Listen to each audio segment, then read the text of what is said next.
Well, credit unions will come under stricter regulations once the central bank begins regulating them. In 2011, government invited the central bank to resume oversight of credit unions.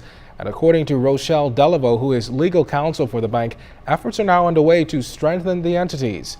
The Bahamas Cooperative Credit Unions Bill, along with amendments to the Cooperative Societies Act and amendments to the Central Bank of the Bahamas Act, are expected to take effect this year and will govern the new arrangements for credit unions and cooperatives. According to DeVoe, there were initial concerns about how the sector would be impacted. There was a concern about what would happen to startup credit unions, whether or not they would have appropriate support. So what we've done is propose an amendment to the Cooperative Societies Act so that the Director of Societies would continue to provide guidance or advice to persons who wish to establish credit unions.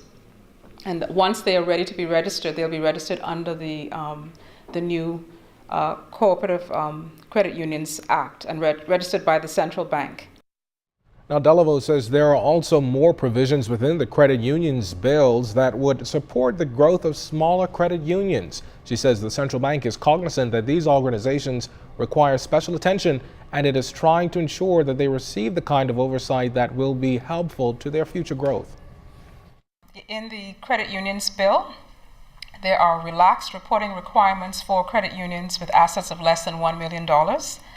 And so we have applied this lighter touch regime to give the smaller credit unions an opportunity to grow and to develop before they become subject to more rigorous requirements. So the more rigorous requirements apply to credit unions that have assets of $1 million or more.